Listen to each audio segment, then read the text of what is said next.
Good morning, good afternoon, good evening, or good night, and welcome everyone to the Finding Declan Director's Commentary.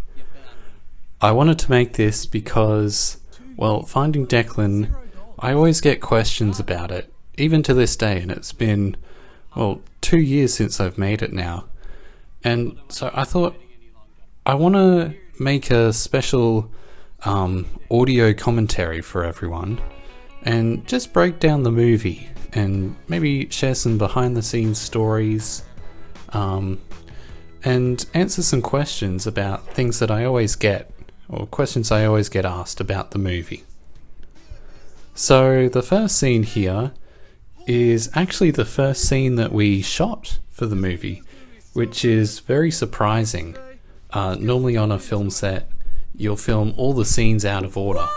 But for this, it just made sense to film Rad 2 for the first scene, coincidentally.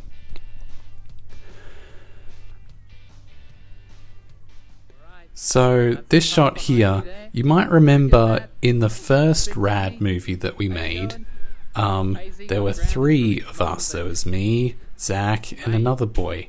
But he was one of our neighbours at the time, but he moved away. And I don't know how he is going now. So he had to come up with a reason for why he wasn't there. So he just said he was grounded from his mum. This scene here actually has one of the biggest laughs in all of Rad 2, but it originally didn't pan out that way. No one saw that the guy in the background was on loop. So I had to, when we were doing test screenings, so I had to add that in later, the little circle around him, so people could actually see, it's on loop. Everyone thought that I could actually bang the ball on the cricket bat 10 times. I cannot do that. But yes, basically this whole segment is us going around being idiots on the park stuff.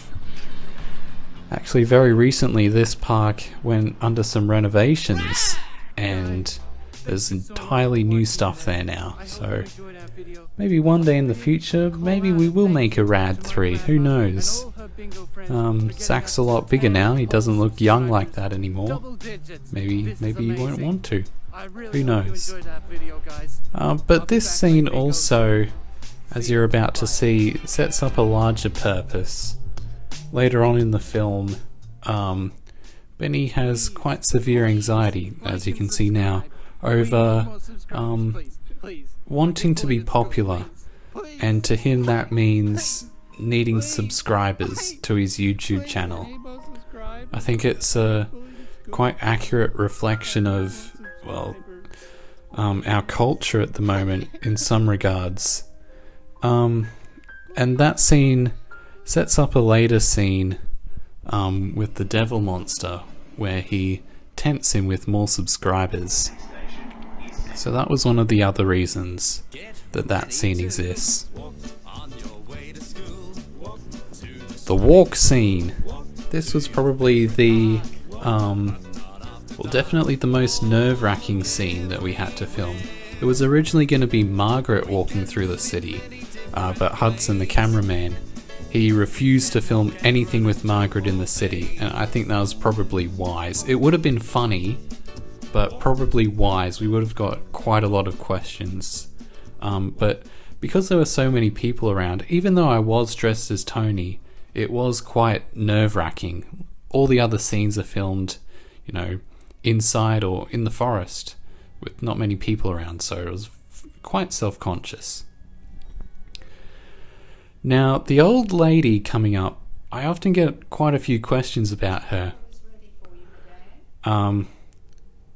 That's one of my favourite shots right there, her turning around completely unscripted. That's my grandma. I just told her, yep, can we go back and try that piece of dialogue again? That's completely her reaction, going, alright, fine. She comes in again. But yes, that's my grandma just there. And the other girl is a girl called Alex. And you might recognise her from some of our other films, for example, Missing.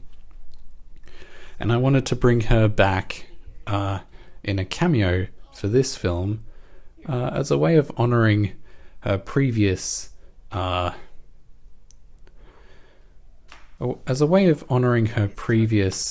appearances in Declan Productions.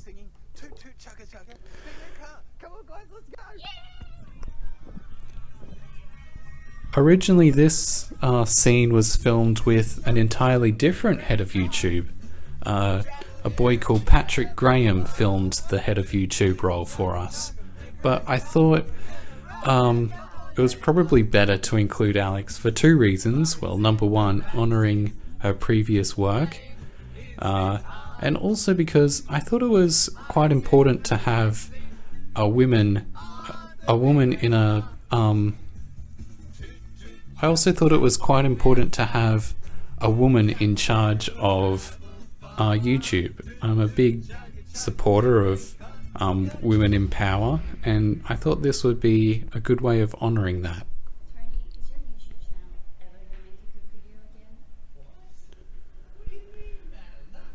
Fun fact about this scene too, Alex's shots and my shots were filmed a year apart, if you can believe it. So for example, that shot there was filmed probably in 2017, 2018, whereas that shot there with me was filmed in probably 2016. So that scene just remained unedited for probably a year.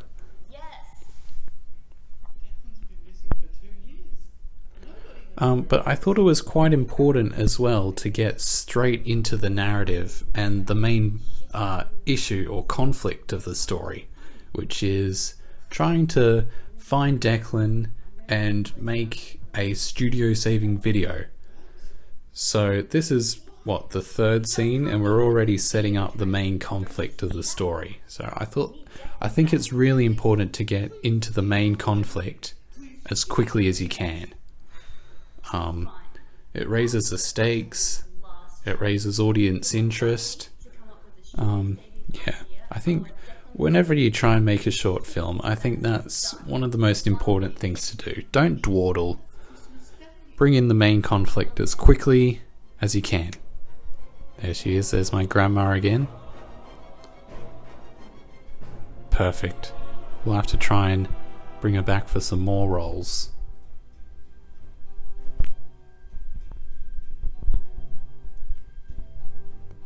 What's that on the camera, on the computer, you might say? Well, that's me on assembly doing a funny dance at school as one of the Woggles, which is funny. And here we go, the first crossover. Woggles and Rad.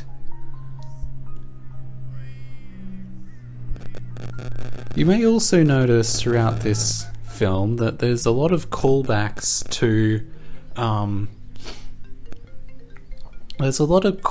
to previous movies that you may have seen. For example, in this scene you might notice some Sherlock Holmes music from the TV show. Throughout the entire film, I tried to pay a homage to all the films that I watched growing up that I thought had a big influence on my life, and the movies that I enjoy more than all the rest. So I'll try and point all those out to you as we're going along. I think Sherlock Holmes is the first one in the movie so far, apart from Wiggles, of course. But yeah, I'll point all those out to you because, you know, those are important films and movies that were part of my life growing up.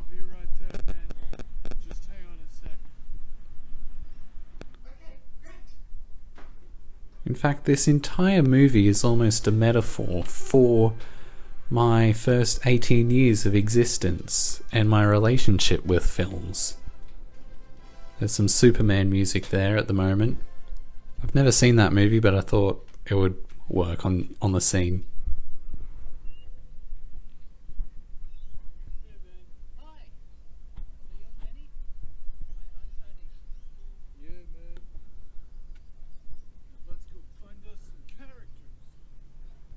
Nacho Libre music.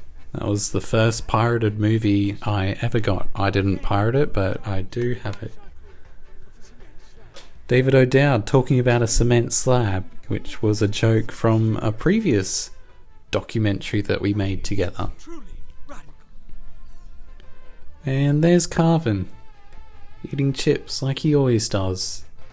In basically every movie, he's always eating chips. So we wanted to include him eating chips. Again. And now one of my favourite transitions, zooming in. There we go. Bam. Lovely. Lovely, lovely.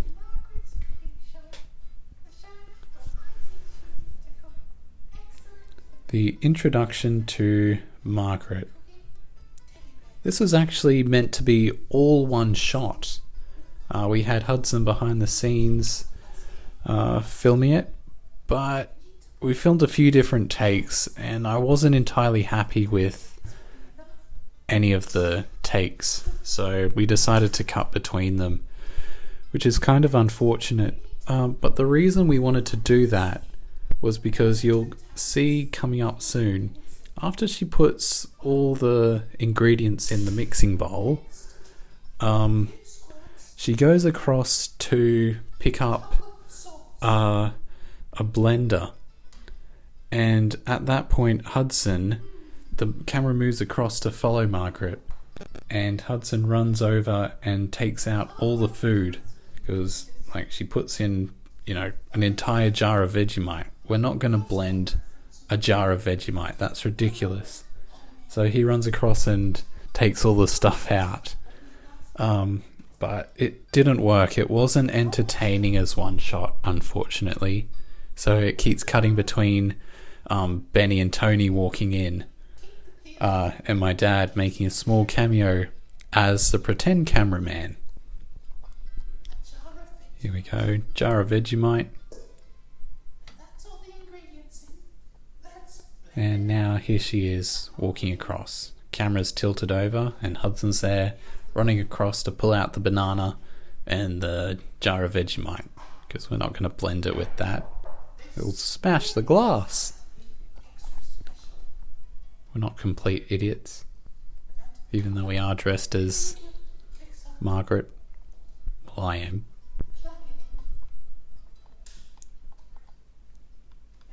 Sorry if I'm stuttering a lot too, or tripping over my words. This was completely unplanned. I'm just talking as we go.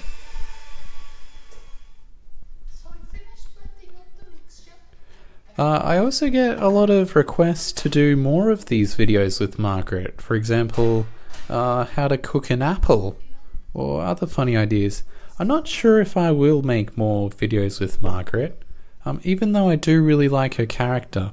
And like I was saying before, Margaret and the head of YouTube are the only two females in the movie, but they're also the most powerful in terms of influence and, in Margaret's case, raw power. I think that was an important decision, and one that I'm very proud of.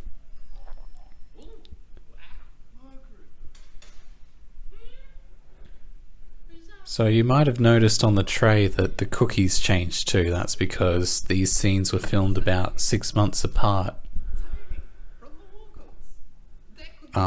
Margaret's cooking compared to this scene now where she's talking with Benny and Tony.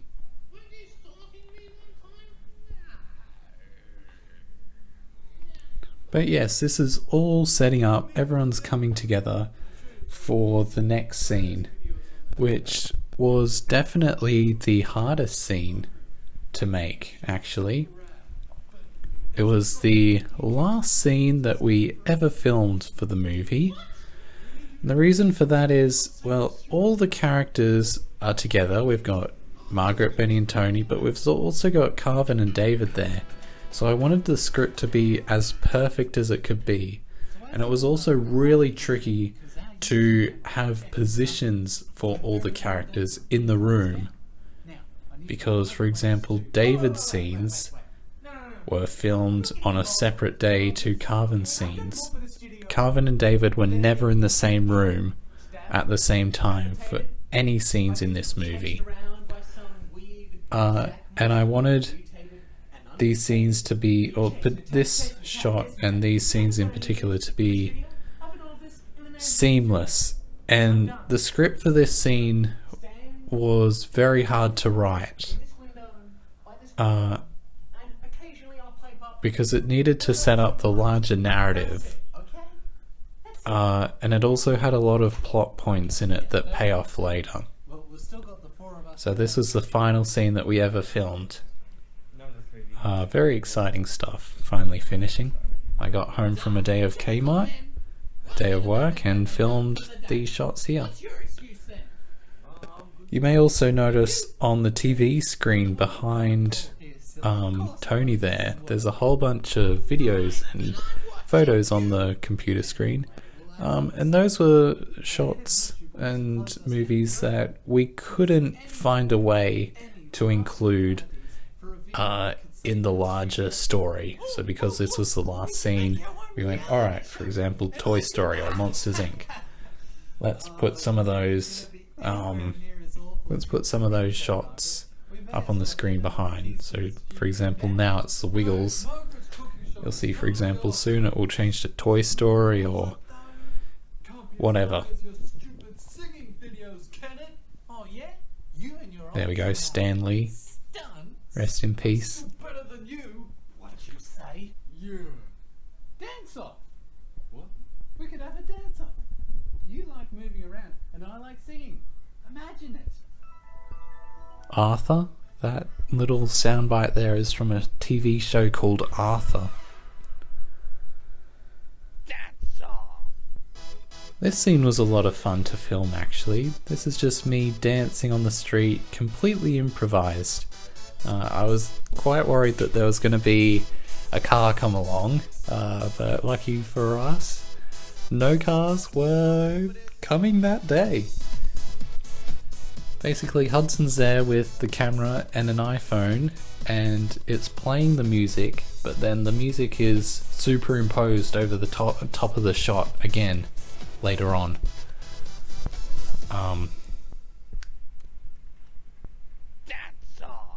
But yes, this scene was a lot of fun to film. I think it was the third scene that we ever filmed. So this idea was something that I had very on, a dance battle between Benny and Tony. And then it was incorporated into the big meeting between all the characters as a dream sequence. Yes, you may have noticed that the larger story was not entirely planned out as we went along. So I had the original idea and I kind of just filmed scenes and then wrote more scenes and then filmed those scenes, then wrote those scenes and filmed those scenes. So there wasn't an entire script to start off with, which I wouldn't entirely recommend. But that's the way it was done. I would recommend that you write out the entire script, get it perfect, and then film the entire thing. But that's the way they do it on TV shows a lot, actually, in case you didn't know. They'll write the first episode, then they'll go and film it, then they'll write the second episode, then they'll go and film it. They don't have the entire TV season planned out when they start filming. So in that way, I suppose Finding Declan is more of a TV show than a movie. Well, you don't exactly have a lot to go on then, have you? But yes, I think it was also important to get rid of some of the plot holes in this scene as well. For example, why does Tony and Declan look so similar? I just wanted to address that. Carvin was terrible in this scene as well. He forgot his lines so many times. But he finally got there in the end. The scene also sets up... well, this scene was a metaphor for Carvin and David's relationship with Finding Declan as well. I think over the years they've been involved in so many productions. I think they were a bit sick of it by the time Finding Declan came around. So I needed to find a way to make sure that they stay home, so they don't have to film this entire movie for the next 2 years. So yeah, that's why they decide to stay behind and not help Margaret, Benny and Tony. Incredibles music as well. Great soundtrack. And there we go. Everything's all set up. Some of these shots were a bit hard to film as well because we filmed on an iPhone for a lot of the, well, for all of the movie actually. Particularly in the scenes where I'm not standing directly beside the camera. It was a little hard to hear, so I had to shout so loud. Even though it's really hard to hear my voice, I am screaming at the top of my lungs. For example, that shot before where I said, "The fate of Declan Productions lies on our shoulders." I'm basically screaming it.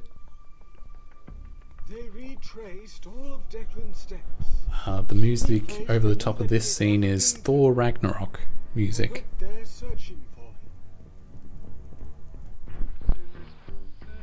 There we go, another embarrassing moment from set. Me having to hold this stupid piece of paper up to all the passing cars. Lucky I had a wig and sunglasses on.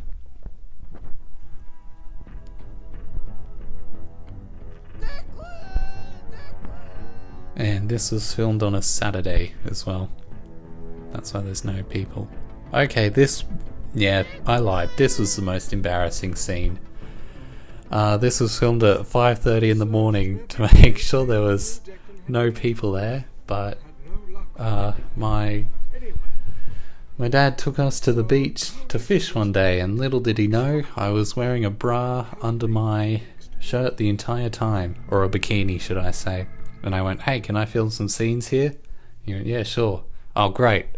Took off my shirt. He's like, "What the hell is happening?" Don't think that was one of his proudest moments. Oh, you're so brilliant at doing rad tricks, Benny. And your arms. So here we are back at the location where the first Rad movie was shot. And this scene also sets up the romance between Benny and Margaret, as you might see. That was an idea I had probably halfway through filming. I thought it would be funny because they're both played by me, and also Benny's in high school and, well, Margaret's an old lady. Thought that could be funny. But I think it was just uncomfortable for everyone, so anyway, what can you do? A reference to Rory Tate there, which is one of my really good friends.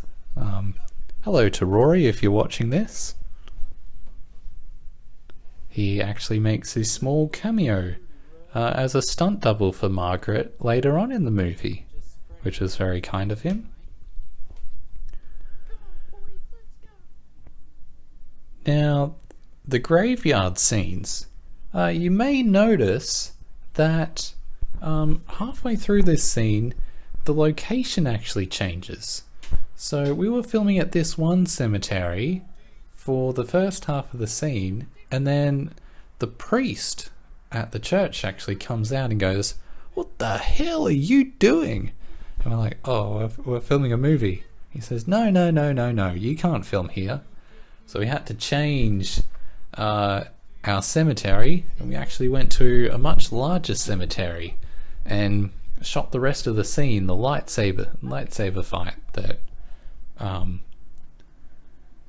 occurs. So see if you can pick the shot where it changes location. Guys, he's still out there somewhere. Declan's definitely not here.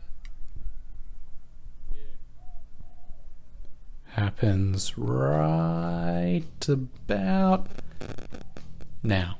There you go. That's a new graveyard. So you may recognize one of the policemen. He was in the Margaret documentary, and the other policeman is one of my good friends, Declan, also called Declan. And he was one of the people that originally suggested that I put all my films on YouTube. So I thought I'll invite him back. Thank you for suggesting that I put all my films on YouTube. You can have a small role in the larger picture of this movie. Yes, this scene was filmed towards the end of our production. I think the chemistry between Hudson and Declan is quite palpable. I was really impressed. I think they took some really good notes together too. For example, you may see that whenever the next policeman is talking, the first policeman will take a step back. So whoever's talking out of the two of them will always be stepping forward. That wasn't my suggestion, that was one of theirs, and I think it was a really good suggestion actually. Yeah, the both of them did a really good job in this scene. I think you can feel the tension as well. Wearing an out-of-fashion denim jacket with long blonde hair. Reports say the second culprit was wearing a There you go, Declan Curran stepped forward, unnerving smile. and now Hudson's stepped forward again. Reports say the last culprit is the ugliest woman you'll ever see. And I saw her in a bikini. Benny dear, what's all this about? Oh, and as old as a grandma. Grandma, I'll kill you. And here we go. This is one of the most fun days on set, filming this. You might notice the Star Wars music in the background, very iconic. And this scene, if you play it side by side with the actual Duel of the Fates from the movie Phantom Menace, it's almost an exact one-to-one replica. So all of these shots are replicating. So for example, that's Qui-Gon Jinn, Obi-Wan. All of these shots are meant to be complete knockoffs of Phantom Menace. Filming fight scenes is really hard, but I think it was a good idea to copy that scene, particularly because this scene turned out to be one of people's favourites in the entire film. But yeah, this entire fight probably took, I don't know, well, almost all day. So you might see the shadows on the trees change quite a bit. Yeah, it was hard work. It was a lot of hard work. And lots of storyboarding the night before, you know, drawing up all the shots, planning, lots of planning for this scene. Do it. One of the most famous memes in all of Star Wars. And there's Joe, one of the other people responsible for me starting out putting videos on YouTube. He was kind enough to help us film all those lightsaber fight shots. And he complained the whole day about how hot it was, so I decided to include that little audio clip of him when Margaret goes past. Is he referring to Margaret being so hot, or is it the weather? Well, that's up to you to decide. And here we go, the devil monster, the big antagonist of the piece. And he's meant to be a metaphor for all of the horrible things that, or not so much all the most horrible, maybe even just doing your homework, which isn't terribly horrible, but he's meant to be a metaphor and symbolize all those things in our lives.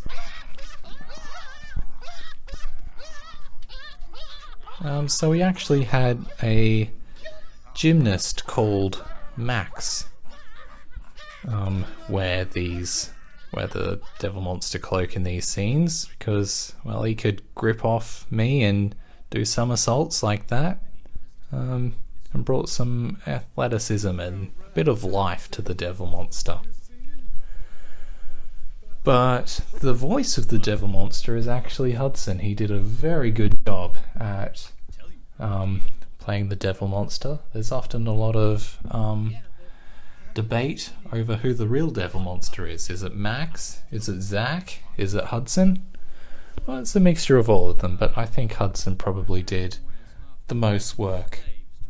Not just on the devil monster, but across the entire movie. He was one of the most important people behind the scenes and in front of the scenes as well. He's the stunt double in almost every scene for me, whether it's Margaret, Benny or Tony. Yeah, he did an incredible job, and also an incredible producer as well. He'll read over the scripts, give his suggestions. They're always very realistic and reasonable suggestions. Yeah, often I'll go to him before a scene and go, hey, what do you think of this? And he'll go, yeah, or go, nah, change that, that's awful. I go, oh, okay, alright. And the movie seemed to work out well, so lots and lots of credit is due to Hudson. Wait. Can I ask you something? End of episode 1, into episode 2 now. Why, of course. And this scene here is actually one of the reshoots that we did. So I wrote myself into a corner, particularly with all the characters becoming slaves to the devil monster, and I needed a way for them to escape from him. So this was one of the scenes that I added in later on. But you still want to see him, don't you? For two reasons. Well, for example, that shot there, I needed to set up that he gets his powers from drinking this magic potion, so that's why he's drinking in that shot. But also to reinforce, because I found the test audiences weren't getting that Declan was captured by the devil monster. In the previous scene, it was just a really quick one line that the devil monster says. So I needed to film this scene to reinforce, yeah, Declan is captured by the devil monster. Margaret, Benny and Tony are on the right trail. They need to follow this guy to Declan. That's why they're following him.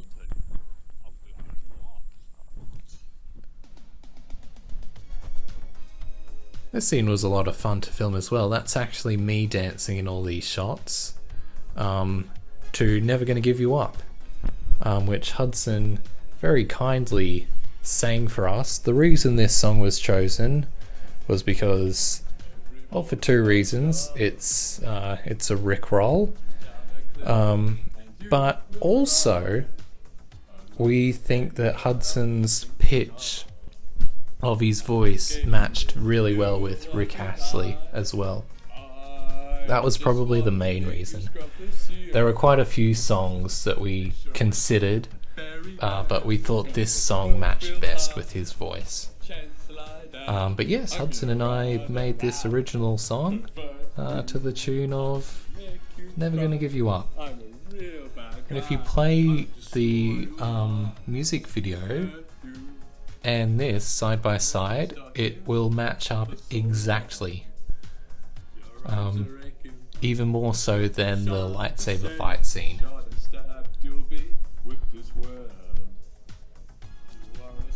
Yeah, this was filmed in the summer too, so it was very hot in the devil monster suit. I don't think Hudson really wanted to dance, so that's okay. I enjoy dancing, so I was happy to do it. You can even see Tony's blue shirt under the Devil Monster's cloak there, because I filmed all the scenes, all the shots for this in one day.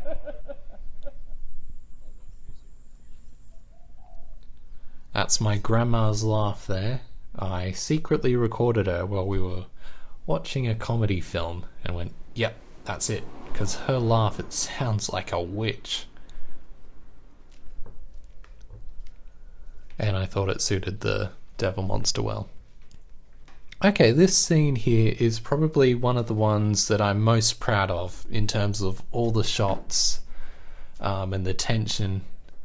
I think it's done quite well, and one of my favourite actors to work with as well, David, very kindly agreed to do this scene for us.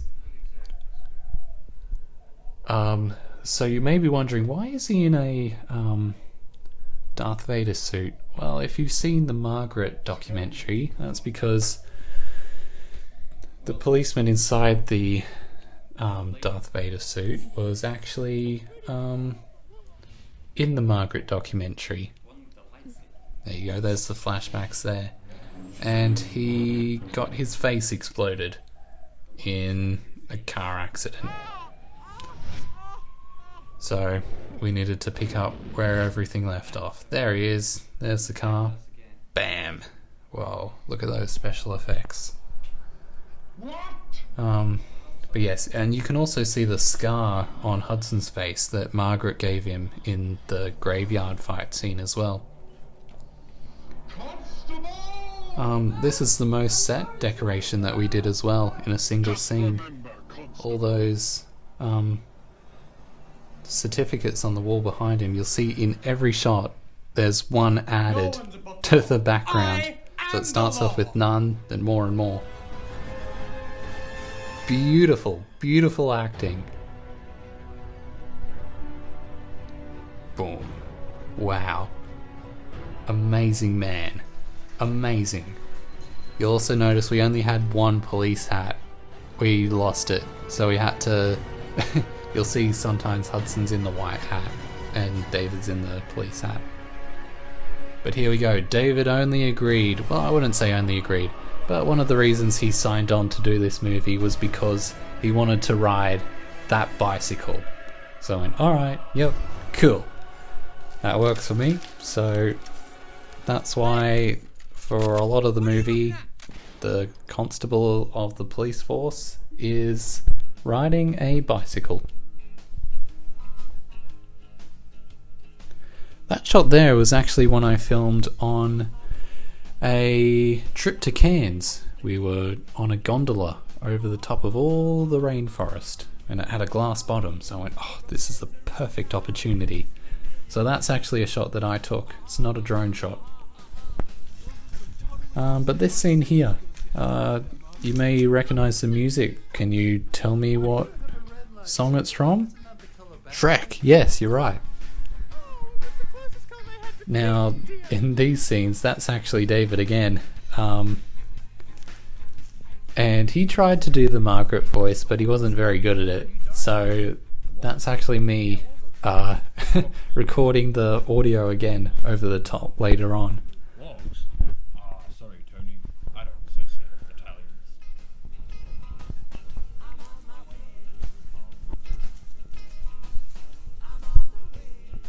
There we go, walking all day. 11 o'clock to 4 o'clock.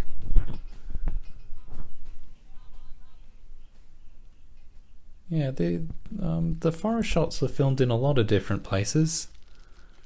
Near my house, near David's house, all over the place. Basically wherever we could find a spare patch of forest, we filmed there. You have to be really careful though, because there is quite a lot of houses around too. So these shots are very, very carefully placed out. If we turn the camera, like 10 degrees to the left or right, you'd see a house. So we have to be really careful to make sure that it looks like they're actually in a forest. Sometimes we didn't quite get there, so Yeah, take a look at the top of the tree line sometimes in some of the shots. You'll see some houses. But for the most part, I think we did a good job.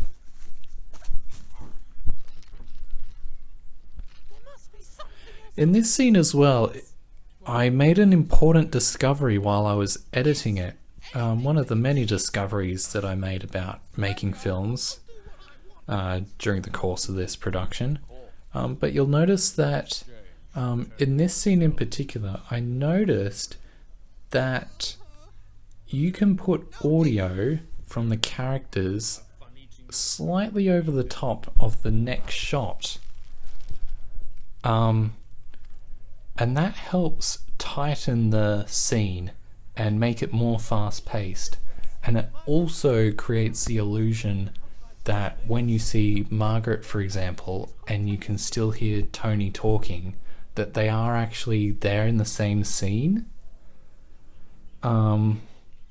Yeah, that was an important discovery in this scene, and a technique that I used for the remainder of the editing. So you might be able to tell what scenes were edited after this scene and what scenes were edited before this scene based on the pacing and the editing that I did. Definitely the most disgusting scene that we had to film as well. But it was set up in a previous scene with Margaret doing the cooking. She's clearly a fan of nice food, and she's not going to eat poo or wee. So yeah, of course she's not going to eat poo or wee. Hell yeah, I think everyone had a lot of fun filming this scene as well. The Wiggly Party. Meant to be a metaphor for Carvin and David being free from all the Declan production troubles. Faster, my slaves. Soon it will be nightfall, and we still don't have enough firewood for the night.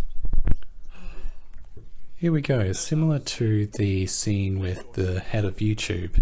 Parts of this scene were filmed a year apart again. This is again because of the plot holes and needing a way out of the devil monster's lair. So as you'll see in a second, they start talking about his superpowers and breaking it down. Yeah, and that was important for figuring out how they're going to be able to escape. So not very good planning on my part, but I think it worked out fine. I don't think you'd be able to tell watching it. Maybe you can, but I think I did an okay job. The reference to Curtis in this scene as well is actually a nod to what Zach, my brother, was almost called as a child. So instead of being called Zach, I could have a brother called Curtis in an alternate reality, which is interesting to think about. Margaret didn't say anything about you being bossy. But here we go. Here they are breaking down his powers. Okay. And setting up his weakness, which is, well, he's allergic in a way to songs. He can't read people's minds if it's a song or if there's music being played around him, which is a very interesting weakness to have. There he is drinking the potion again, something that we had to put back into the reshoots. And I think because it's in several scenes that he's drinking the potion, I think people are more likely to remember it as well. So in all the reshoots he's drinking a drink. Music, huh? Well, I'll have to remember that. Turning to the camera. That was actually a idea that a friend of mine had. She was watching the original Woggles and she found it really, really creepy that Tony always stared at the camera, just unblinking and just smiling. So that was something that I wanted to really reinforce with Finding Declan, that Tony's not all there in the head. He is really, really creepy. Yeah, I also thought that would be kind of funny. So that's why he's always smiling, never blinks. Because an audience member said, geez, he never smiles, he always smiles, he never blinks. That's creepy. And I went, yep, we're going to keep that. The fireplace sequence though, yes. This was a lot of fun to film. It was filmed in my backyard. And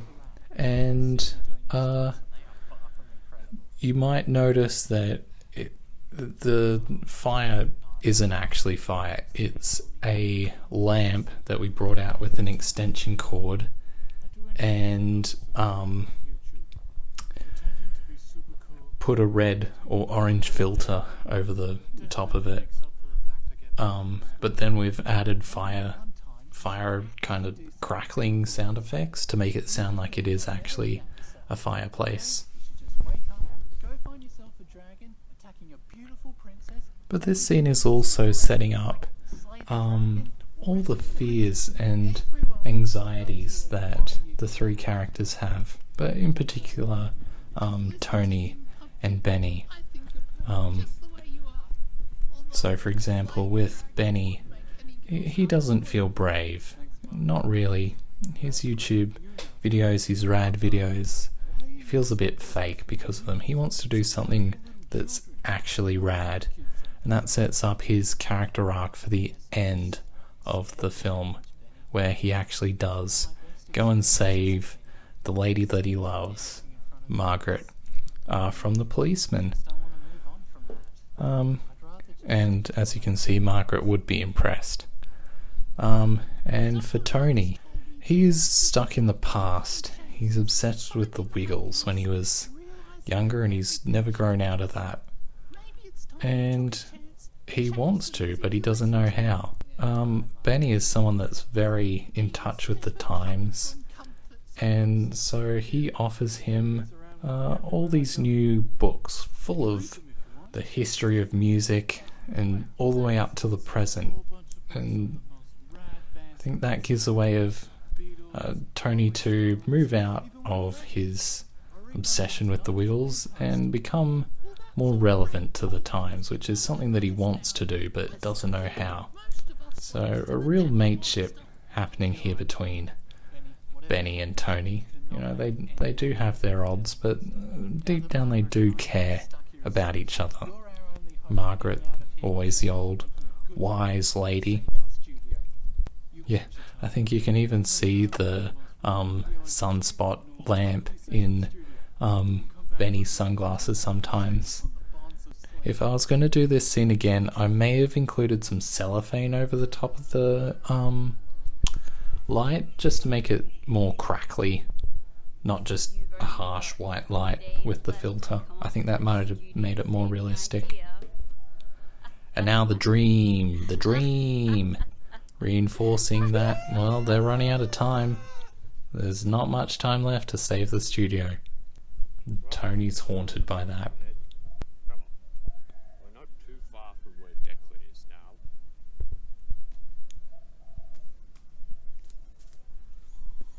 Yeah, one of the other things that I haven't really talked about, you'll notice that it's very, very rare that all of the characters will be in the same shot together. So I always had to plan out, beforehand, storyboard. Okay, who's going to be in this shot, who's going to be in that shot. Just because we didn't have enough people or resources for enough stunt doubles. And also, I need to be all the characters to speak, so it was really hard to plan it all out, but I think we did a good job. One of the only shots of Hudson dancing, but not the only time he sings in this movie. I think this was the third scene that we filmed, third or fourth scene as well. So we knew very early on, because we filmed Rad 2 at the start, that this would be the payoff scene. So we filmed this scene, very close to the beginning. What have you done? I don't know, guys. I guess our only hope now is that Declan can actually save our... And here we go, setting up for the final little sequence. Yeah, this was hard to film, particularly because I needed to get very emotional. And I think when people watch it, I think they do feel that, which is a good thing. But yeah, I had to lead up for this for a few days, watch as many sad films as I could, just get in the mood of being really, really sad. I think it comes through in the end. But you might also notice that's not a cave, that's just a massive tunnel. Yeah, sorry, we couldn't find a real cave. I filmed a few different shots of this as well, so that's why it keeps cutting between the and me, because it cuts between the different takes. I found the best little part from each of the things.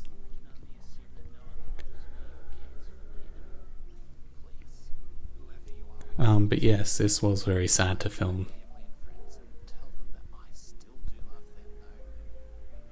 But, as you'll find out in the next scene, all my characters come to my rescue.